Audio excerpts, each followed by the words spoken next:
What if a stock crashing more than 12% in a single session wasn't a disaster at all, but one of the most talked about setups of the year?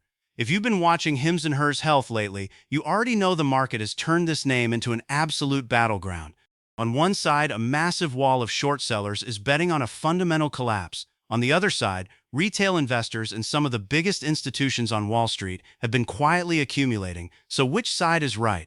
Today we're breaking down the earnings sell-off, separating the real signal from the accounting noise, and asking the big question everyone's typing into their search bar right now. Is this drop actually a buying opportunity or a trap? By the end of this video, you'll understand a hidden corporate shield that may completely reshape how you think about the risk and reward here. If you find this kind of deep dive useful, take 1 second to hit that like button and subscribe. It genuinely helps the channel, and it means you won't miss the follow-ups. Now, to understand why this setup has everyone talking, we have to look at three forces colliding behind the scenes right now. Right now, HIMS is caught in the middle of three structural shifts that are confusing a lot of everyday investors. First, there's serious top-line acceleration, headlined by a $300 million raise to the midpoint of their full-year guidance. Second, there's a GAAP net loss of over $80 million, which sounds alarming on the surface. But as we'll dig into today, a large chunk of that bottom line hit appears to be a one-time accounting distortion rather than evidence of the business falling apart. And third, there's a heavily leveraged short position sitting near 30% of the float. Short sellers have been piling into this stock aggressively. The question is whether they've found a genuinely weak target or whether they've walked straight into what bulls are calling a coiled spring. Let's find out. And if you think this level of volatility came out of nowhere, wait until you see how accurately the options market predicted this exact chaos. If you caught my August 9th video, our technical and options read was remarkably close to the mark. We flagged that the options market was pricing in a roughly 14% expected move heading into earnings, and the market delivered almost exactly that level of drama. Our technical map highlighted a critical resistance ceiling at $32.40. On Monday, ahead of the earnings release, HIMS rallied hard, hitting an intraday high of $32.29, getting rejected right under that structural ceiling before closing at $31.77. That rejection echoed the historic volatility we saw on July 29th, when news of the FTC lawsuit triggered a brutal 14.7% drop down to a hard support floor of exactly $25 on heavy volume of 29 million shares, followed by a striking 23% recovery back above $30.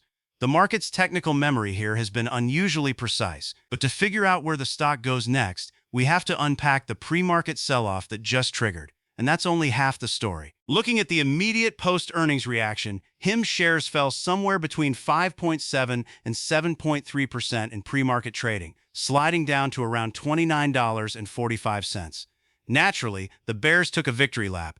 They pointed straight at the GAAP EPS miss, where HIMS reported a wider-than-expected net loss of 37 cents per share versus the Wall Street estimate of just a 5-cent loss.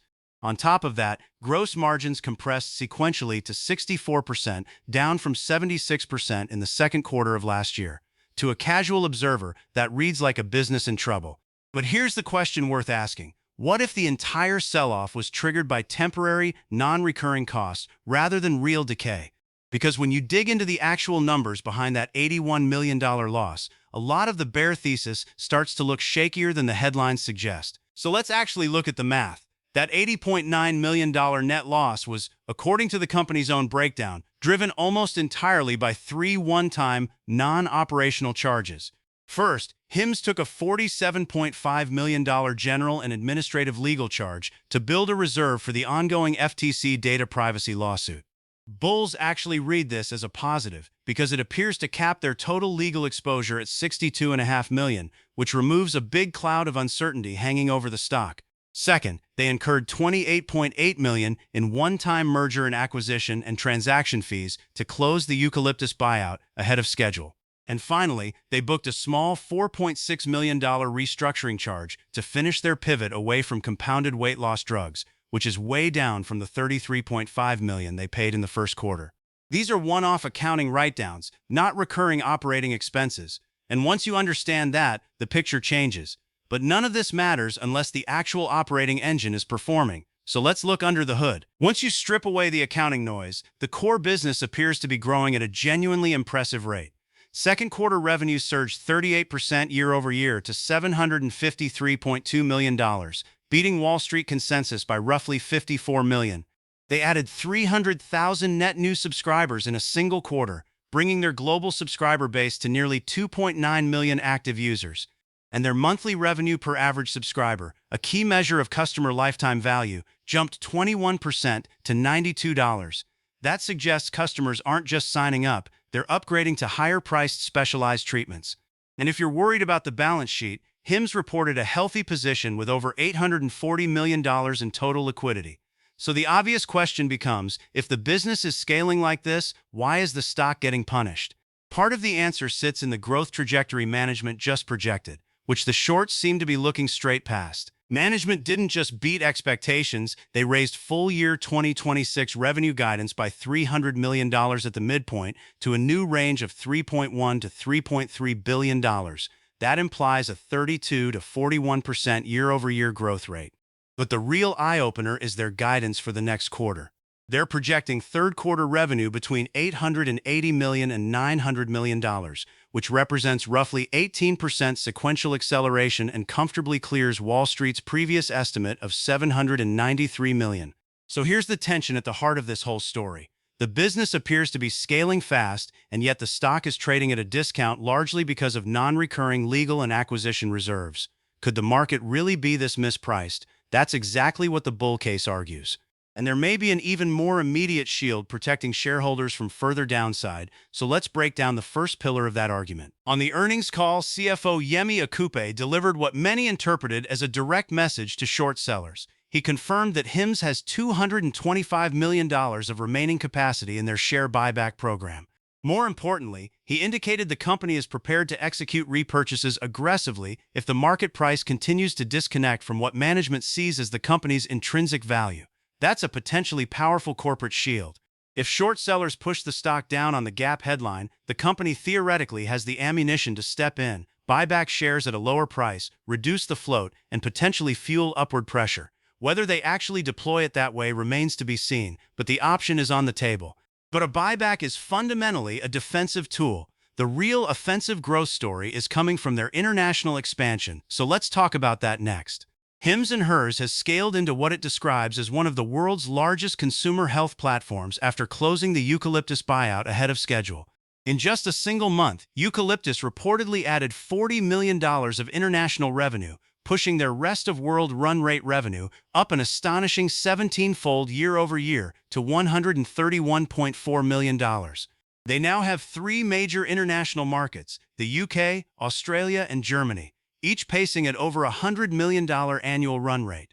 And their next geographic target, Canada, is reportedly on track to join that $100 million club next.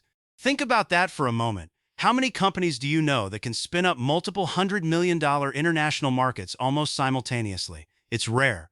But as impressive as global expansion is, it may be dwarfed by a multi-billion-dollar regulatory catalyst quietly developing in the background. While the market fixates on traditional obesity drugs, some bulls are focused on a brand new potential opportunity in peptides that they estimate could be worth around $2.2 billion. In late July, the FDA Compounding Advisory Panel recommended 6 out of 7 peptides under review, including compounds like sermorelin, glutathione, and NAD+, for compounding eligibility. According to institutional estimates, that could open up a sizable domestic market.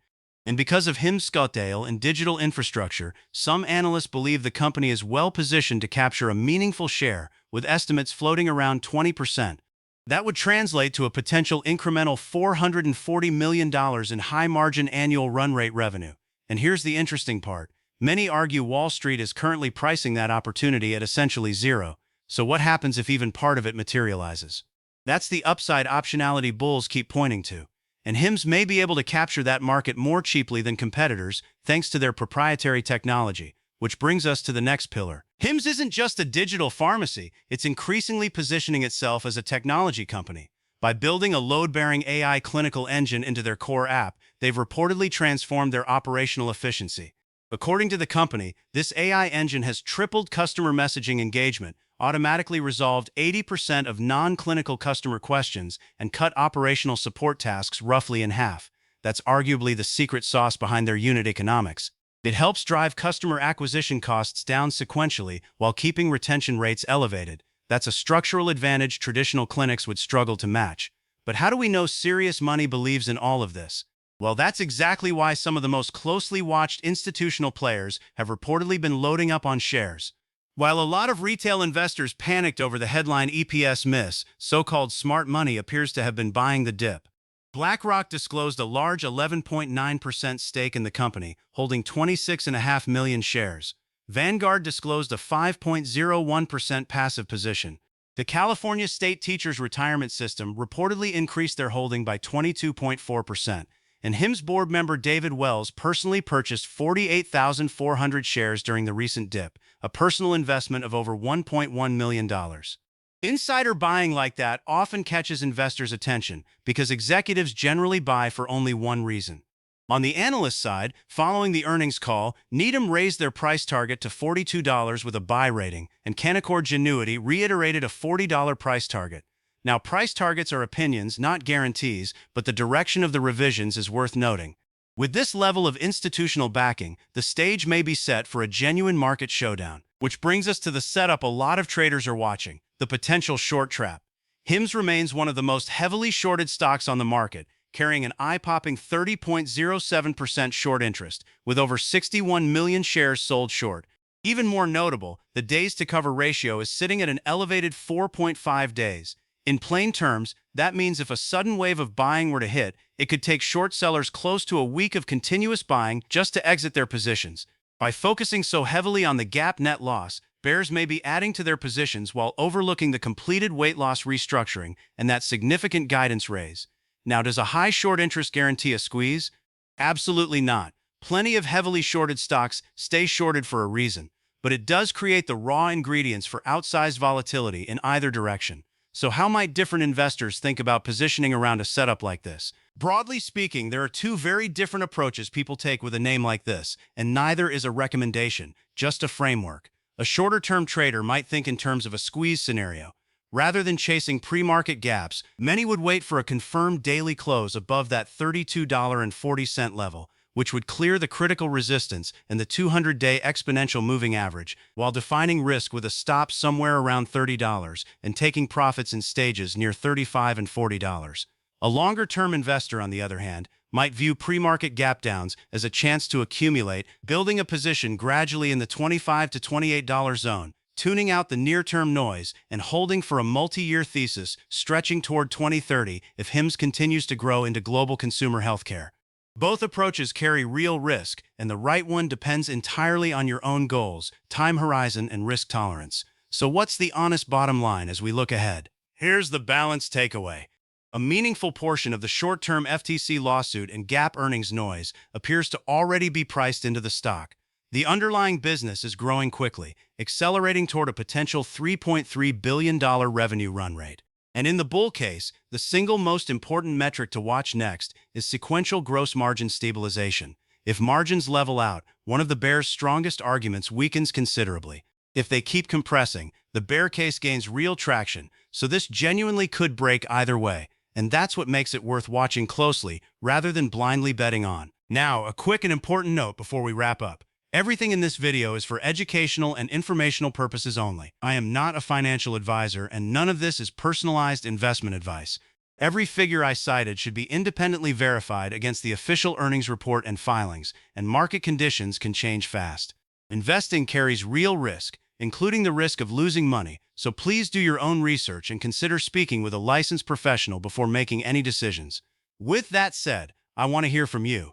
Given everything we covered, the accounting distortion, the guidance raise, the buyback, and that 30% short interest, do you think the market is genuinely mispricing this business, or are the bears seeing a real red flag the bulls are downplaying?